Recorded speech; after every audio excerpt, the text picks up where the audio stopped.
దానితోని పని ఒత్తిడి పెరిగింది.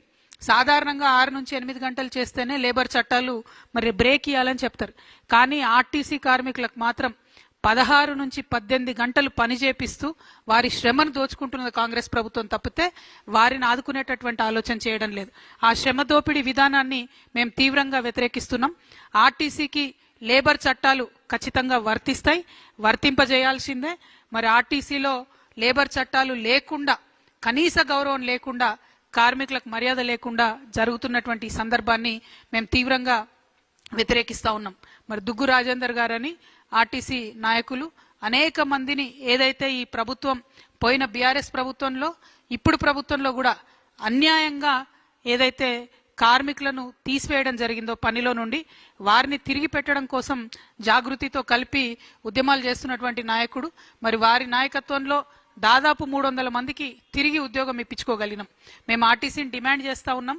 మీరు చిన్న చిన్న వాళ్ళ మీద మీ ప్రతాపం చూపిస్తూ మెషిన్లు, టికెట్ ఇష్యూ మెషిన్ పనిచేయకపోతే ఆ ఫాల్ట్ సాఫ్ట్వేర్ ఉంటుంది, మెషిన్ ఉంటుంది, ఆ మెషిన్ కొన్నవాడిది ఉంటుంది. కానీ ఆ కోపం కండక్టర్ మీద చూపించి కండక్టర్ని తీసివేయడం అనేటటువంటిది కరెక్ట్ కాదు.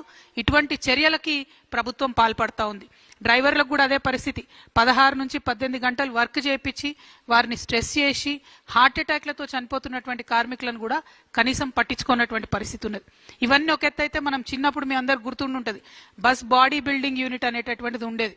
ఆ బస్ బాడీ బిల్డింగ్ యూనిట్ ని బీఆర్ఎస్ హయాంలోనే ఆ మొత్తం కూడా బస్ బాడీ బిల్డింగ్ ని కర్ణాటకలో దవన్గిరి ప్రాంతానికి తరలించడం జరిగింది.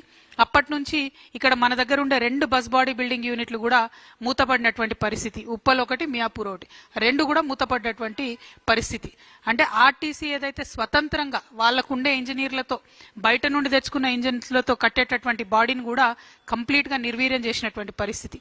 ఈ సంస్థలో మరి ఎన్నికల మేనిఫెస్టోలో పేజ్ నెంబర్ 14లో పెట్టింది కాంగ్రెస్ ప్రభుత్వం, మేము విలీనం చేసుకుంటామని. కానీ ఇంతవరకు కూడా వాళ్ళతో మాట్లాడతలేనటువంటి పరిస్థితి. పాపం కార్మికులు వేచి చూసి సమ్మె అనౌన్స్ చేశారు, సమ్మె నోటీస్ ఇచ్చారు. సమ్మె నోటీస్ ఇస్తే ఆర్టీసీ ఎండీ గారు రాలేదు. కానీ సిపిఐ రాష్ట్ర కార్యదర్శి కూనంనేని సాంబశివరావు గారు, కోదండరాం సారు, దేవరకద్ర ఎమ్మెల్యేలు రామ్మోహన్ రెడ్డి గారు, మసూదన్ రెడ్డి గారు చర్చల్లో పాల్గొని త్వరలోనే పరిష్కారం చేస్తాం, ఇండియా పాకిస్తాన్కి యుద్ధం అవుతుంది, వార్ అవుతుంది, మీరు బంద్ చేయను అని చెప్పారు. అంటే బంద్ పెట్టారు. కానీ ఆ తర్వాత ఇప్పటి వరకు ప్రభుత్వం మళ్ళీ వాళ్ళని పిలవలేదు, మాట్లాడలేదు. కార్మికుల సమస్యలు మాత్రం ఎక్కడ వేసిన గొంగళ్ళే అక్కడే అన్నట్టు ఉంది. కాబట్టి తక్షణమే ప్రభుత్వం దీని మీద దృష్టి పెట్టాలని చెప్పి నేను కోరుతా ఉన్నా. ఇక మేము జనం బాటలో తిరిగిన మామూలుగా పొద్దునుండి సాయంత్రం వరకు మాకు మహిళలు ఇంటరాక్ట్ అయ్యేటటువంటి వాళ్ళు చెప్తున్నది ఒకటే మాట, అసలు ఎవరి కోసం పెట్టిండ్రు ఫ్రీ బస్సు, ఎందుకోసం పెట్టిండ్రు, మాకు ఆత్మగౌరవం లేకుండా చేస్తున్నారు, మాకు ఇబ్బంది కలుగుతున్నది, ఈ ఫ్రీ బస్సు పెడితే బస్సుల సంఖ్య పెంచండి అని మహిళలు ఒక పక్క మాట్లాడుతున్నారు. ఇంకొక పక్క వికలాంగులు మరి మాకెందుకు ఫ్రీ ఇవ్వరు ఈ బస్సులో, ఎందుకంటే ఫ్రీ బస్సులు పెట్టి ఓవర్లోడ్ అయిన బస్సులు ఏ ఒక్కటి కూడా బస్ స్టాప్ లో ఆగకుండా దూరం ఆగుతున్నాయి, వికలాంగులు ఎవరు కూడా ఎక్కిపోయే పరిస్థితి లేదు, వికలాంగులకు కూడా ఫ్రీ బస్ ఇవ్వాలని చెప్పి నేను కోరుతా ఉన్నాను. అట్లానే మహిళలకు ఫ్రీ బస్ స్కీము 48 గంటలు అమల్లోకి తీసుకొచ్చామని గొప్పగా చెప్పుకుంటుంది ఈ ప్రభుత్వం. కానీ వారు నేను ప్రశ్నిస్తా ఉన్నా, అసలు మీరు ఆర్టీసీకి ఎంత పేమెంట్ చేసిర్రు? నెలకు 300 కోట్లు ఇస్తామని చెప్పి ఒక ఎస్టిమేట్ చేసి చెప్పిండ్రు ఫస్ట్ లో. కానీ ఇప్పుడు ఆక్యుపెన్సీ రేట్ ఎంత పెరిగిందంటే కనీసం 600 కోట్లు నెలకి ఇవ్వాలని చెప్పి కార్మిక సంఘాలన్నీ కూడా డిమాండ్ చేస్తా ఉన్నాయి. ఆ పేమెంట్ ఎంత చేసిండ్రు, దానికి సంబంధించి వివరాలు ఒక శ్వేతపత్రం ఇవ్వాలని చెప్పి నేను ప్రభుత్వాన్ని డిమాండ్ చేస్తా ఉన్నా. ఇక బీఆర్ఎస్ ప్రభుత్వంలో ఉన్నప్పుడు జరిగిన అన్యాయం ఏంటంటే 52 రోజులు సమ్మె చేసినా 33 మంది కార్మికులు చనిపోయినా ఆ తర్వాత యూనియన్లు రద్దు చేసిరు తప్పితే ఆ సమ్మెలో జరిగినటువంటి ఏ అంశాల పట్ల కూడా కార్మికుల పట్ల సానుకూలంగా స్పందించలేదు. ఆనాడు యూనియన్లు రద్దు అయితే కాంగ్రెస్ ప్రభుత్వం చెప్పింది మేము రాగానే యూనియన్లు పునరుద్ధరిస్తామని చెప్పి. ఇప్పటి వరకు కూడా యూనియన్స్ లేవు కాబట్టి ఎట్లా పడితే అట్లా ఎంప్లాయీస్ ని తీసేస్తున్నా కూడా అడిగేటటువంటి పరిస్థితి లేదు. కాబట్టే ఆర్టీసీ కార్మికులందరూ కలిసి మరి 24వ తారీఖు నాడు చెలో సెక్రటేరియట్ అనేటటువంటి కార్యక్రమం పెట్టిండ్రు. ఆర్టీసీ జేఏసీ ఇచ్చినటువంటి ఆ చెలో సెక్రటేరియట్ అనే కార్యక్రమానికి మేము సంపూర్ణంగా మద్దతు పలుకుతా ఉన్నాం, తెలంగాణ జాగృతి నండని ఈ సందర్భంగా తెలియజేస్తా ఉన్నాం.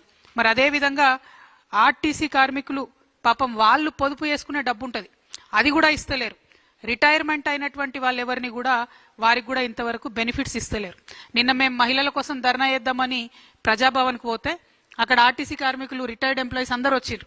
ఎందుకంటే ప్రభుత్వం నుండి ఒక్క రూపాయి కూడా వస్తలేదు, మాకు డబ్బులు ఇవ్వాలని చెప్పి వాళ్ళు అడుగుతా ఉన్నారు. సో అల్టిమేట్గా మేము ప్రభుత్వాన్ని కోరేది ఒకటే, మీరు ఈ సంస్థను నిర్వీర్యం చేసే ప్రయత్నంలో ఒక కొత్త మిష పెట్టుకొని ముందుకు వచ్చారు. ఏంటిది? సిటీ బస్సులు 2800 తిరుగుతుంటే పొల్యూషన్ అవుతుంది కాబట్టి ఎలక్ట్రిక్ బస్సులు ఇన్వాల్వ్ చేస్తామని చెప్తున్నారు. ఓకే, సంతోషం, ఎలక్ట్రిక్ బస్సులు పెడుతున్నారు. కానీ గమ్మత్ ఏంటంటే ఆ ఎలక్ట్రిక్ బస్సులను ప్రభుత్వం కొంటలేదు, కేవలం అద్దెకు తీసుకుంటుంది. అద్దెకు తీసుకునే ఈ బస్సులకు వాళ్ళ కిలోమీటర్కి ఇంత అని చెప్పి యాజమాన్యాలకు డబ్బులు చెల్లిస్తున్నారు.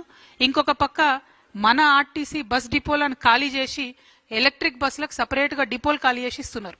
అక్కడ ఏం జరుగుతుంది? ఆ డిపోలలో వాళ్ళు మన కరెంట్ యూజ్ చేసి ఛార్జింగ్ పెట్టుకుంటారు. అంటే కరెంటు బిల్లు మనమే కడతాం, ఉల్టా ప్రైవేట్ వాడికి కిరాయి మనమే ఇస్తాం, బస్సు కూడా ఆర్టీసీ ఆస్తి కాదు. ఇవన్నీ ఒక ఎత్తు అయితే ఆ బస్సు నడపడానికి డ్రైవరు, ఆ బస్సులో ఉండే కండక్టరు, ఆ మెకానిక్లు అందరూ కూడా అవుట్ సోర్సింగ్లో తీసుకుంటా ఉన్నారు. అంటే వాళ్ళు మన పిల్లలే, అవుట్ సోర్సింగ్ ఎంప్లాయీస్తో మాకు ఇబ్బంది లేదు. కానీ వారు ఆర్టీసీ ఎంప్లాయీస్ అయితే ఒక బరువు ఉంటుంది, ఒక బాధ్యత ఉంటుంది, ఒక ట్రైనింగ్ ఉంటుంది, ఒక రెస్పాన్సిబిలిటీ ఉంటుంది. అది లేకుండా అవుట్ సోర్సింగ్లో తీసుకున్నారు. మొన్న దుగ్గు రాజేంద్ర అనే చెప్తున్నారు, ఒక కండక్టర్ కరీంనగర్ లెక్కిండట అవుట్ సోర్సింగ్లో తీసుకున్న పిల్లాడు హైదరాబాద్కి వచ్చే లోపల 9,000 రూపాయలు పైసలు వసూలైతే ఆ 9,000 పట్టుకొని వాడు మధ్యలో దిగి వెళ్ళిపోయాడు. అడిగేటోడు ఎవరు దిక్కులేడు. అంటే బాధ్యత ఉండదు బేసిక్గా, బయట నుండి అవుట్ సోర్స్ నుంచి తీసుకుంటే. వాళ్ళ ఆర్టీసీ ఎంప్లాయీస్ అయితే బాధ్యత ఉంటుంది. ఈ విషయాలు మరి రవాణా శాఖ మంత్రి పొన్నం ప్రభాకర్ గారికి నేను ప్రత్యేకించి గుర్తు చేస్తా ఉన్నా. ఎందుకంటే అసెంబ్లీ జరిగేటప్పుడు మా అన్న వాళ్ళందరూ పోతే ఆయన ఒక ఉచిత సలహా ఇచ్చిండట పొన్నం ప్రభాకర్ గారు, మంత్రులందరినీ కలవండాయా మీరు అన్నట. మరి అందరు మంత్రులు కలిస్తే ట్రాన్స్పోర్ట్ శాఖ మంత్రి తమరి దగ్గర ఎందుకు పొన్నమన్నా? మరి మీరు బాధ్యత తీసుకోవాలి, ఆర్టీసీ కార్మికులతో చర్చలు జరపాలి, వాళ్ళకున్న సమస్యల పరిష్కారానికి ముందుకెళ్లాలని నేను డిమాండ్ చేస్తున్నా. పొన్నం ప్రభాకర్ గారు నేను పర్టికులర్గా రిక్వెస్ట్ చేస్తా ఉన్నా, ఏదైతే ఫిట్మెంట్ పెంచినారో 2017లో 16% పెంచినారు, అదేవిధంగా 6 నెలల కింద ఒక 21% పెంచారు. ఆర్టీసీ ఉద్యోగులు ప్రభుత్వ ఉద్యోగులు కాదంటున్నారు. కాదన్నప్పుడు ప్రభుత్వ ఉద్యోగుల తరహా ఒక 1.5% హెచ్ఆర్ఏ వీళ్ళకు కూడా కట్ చేసిండ్రు. మరి మీరే చెప్పాలి, ప్రభుత్వ ఉద్యోగుల కాదా? ప్రభుత్వ ఉద్యోగులు అయితే జీతాలు కూడా పెంచండి, మరి ఓన్లీ కట్టింగ్ మాత్రం చేస్తున్నారు. పిఆర్సీ కూడా ఇంతవరకు పెంచలేదు, అమలు చేయలేదు. రిటైర్ అయిన వాళ్లకు బెనిఫిట్స్ లేవు. ఆర్టీసీ అనేటటువంటిది పేదవాడి యొక్క బస్సు, పేదవాడికి పనికొచ్చే బస్సు. ఈ సంస్థను దయచేసి ప్రైవేటీకరణ వరకు పుష్ చేయొద్దని చెప్పి గవర్నమెంట్ నేను కోరుకుంటూ, మళ్ళీ ఒకసారి మేము ఒకటే డిమాండ్ చేస్తా ఉన్నాం, ఏదైతే 1000 మంది కార్మికులను అన్యాయంగా తీసేసిండ్రో వాళ్ళని తిరిగి విధులలోకి తీసుకోవాలి. అందులో మేమందరం పోరాటం చేయంగా 300 మందిని తీసుకున్నారు, ఇంకా మిగతా 400 మందిని త్వరితగతిన మీరు తీసుకోవాలి. తీసుకోకపోతే 24వ తారీఖున ఆ 400 మంది ఎంప్లాయీస్తో పాటు జాగృతి కార్యకర్తలు, నాయకులు అందరం కూడా సెక్రటేరియట్ని ముట్టడించడం జరుగుతుంది. మీరు దిగొచ్చేంత వరకు ఉద్యమాలలో పాల్గొంటామని చెప్పి గౌరవ ముఖ్యమంత్రి గారికి, అదేవిధంగా కాంగ్రెస్ ప్రభుత్వానికి మేము హెచ్చరిక చేస్తా ఉన్నాము. Thank you. జై తెలంగాణ. ఒక 2 మినిట్స్ మాట్లాడతారు, మీరు చెప్తారా? ఒక 2 నిమిషాలు, ఒక 2 మినిట్స్ దుగ్గు రాజేందర్ గారు వారి వర్షన్ చెప్తారు. కూర్చోండి.